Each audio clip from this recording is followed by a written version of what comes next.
বিশ্বে বাংলাদেশ অপ্রতিরোধ্য গতিতে এগিয়ে যাবে বলে জানিয়েছেন প্রধানমন্ত্রী শেখ হাসিনা।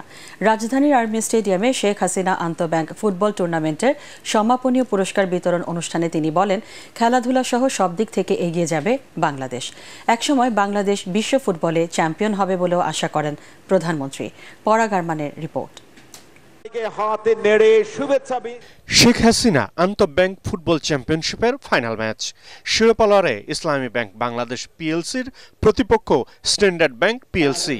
দর্শক সমর্থকে পরিপূর্ণ রাজধানীর আর্মি স্টেডিয়াম। টানটান উত্তেজনার জমজমাট এক আসর। খেলার দ্বিতীয়ার্ধে মাঠে উপস্থিত হন প্রধানমন্ত্রী শেখ হাসিনা।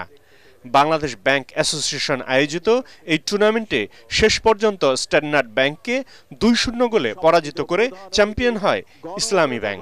ফাইনাল খেলা শেষে ফুটবলে নিজ পরিবারের ঐতিহ্যের কথা তুলে ধরে প্রধানমন্ত্রী জানান, খেলাধুলায় দেশ এগিয়ে যাবে, এটাই তার সরকারের লক্ষ্য। খেলাধুলার প্রতি ছিল তার অত্যন্ত অনুরাগ।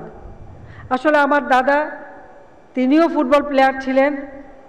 আমার বাবা জাতির পিতা বঙ্গবন্ধু শেখ মুজিবুর রহমানও ফুটবল প্লেয়ার ছিলেন।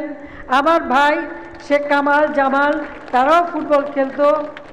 এখন আমাদের নাতি নাতনিরাও ফুটবলই খেলে, এটা হলো বাস্তবতা। অর্থাৎ ফুটবল বাংলাদেশে অত্যন্ত একটা জনপ্রিয় খেলা, শুধু বাংলাদেশ না, সারা বিশ্বব্যাপী।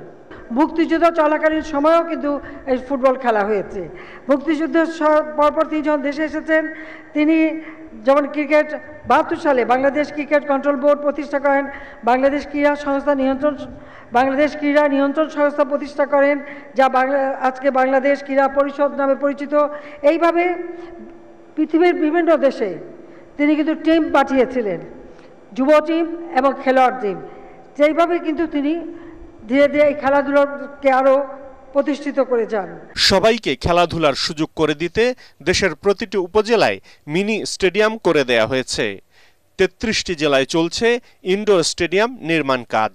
এ সময় সরকারের সার্বিক উন্নয়নের কথা তুলে ধরে তিনি বলেন, দেশে অতি দরিদ্র বলে আর কেউ থাকবে না। সাঁতার থেকে শুরু করে আর্চারি থেকে শুরু করে এখানে সব ধরনের খেলাধুলার যেন একটা সুযোগ হয়, ট্রেনিং হয়, আমাদের ছেলেমেয়েরা ট্রেনিং পায়, সেদিকেই আমরা বিশেষভাবে দৃষ্টি দিচ্ছি। ভারোত্তোলন, মানে ক্রিকেট, হকি, গলফ, শুটিং, দাবা, আর্চারি, সাঁতার, অ্যাথলেটিক্স, ভলিবল, আন্তর্জাতিক মাপে যেন খেলাধুলায় আমাদের খেলোয়াড়রা পারদর্শী হয়ে ওঠে, সেই দিকে লক্ষ্য রেখেই আমরা বিভিন্ন পদক্ষেপ নিচ্ছি। আমাদের যারা এখন একেবারে অনূর্ধ্ব 19, তারা কিন্তু খুব ভালো করছে, মেয়েরা ছেলেরা উভয়ই। আস্তে আস্তে এই ট্রেনিংয়ের মধ্য থেকে যখন উঠে আসবে, আমরাও পারবো আন্তর্জাতিক পর্যায়ে আমাদের নৈপুণ্য দেখাতে। শুধু ফুটবল নয়, অন্যান্য খেলাধুলায় পৃষ্ঠপোষকতার বিষয়ে বাংলাদেশ ব্যাংক অ্যাসোসিয়েশনকে এগিয়ে আসার আহ্বান জানান প্রধানমন্ত্রী।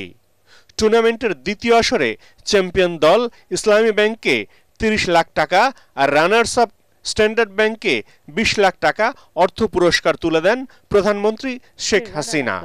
এ সময় উপস্থিত ছিলেন সেনাবাহিনী প্রধান জেনারেল ওয়াকার উজ্জামান সহ অন্যান্য কর্মকর্তারা। পরে টুর্নামেন্টের সমাপ্তি ঘোষণা করেন প্রধানমন্ত্রী। আজকে স্মরণ করি। পরাগ আরমান, এটিএন বাংলা, ঢাকা।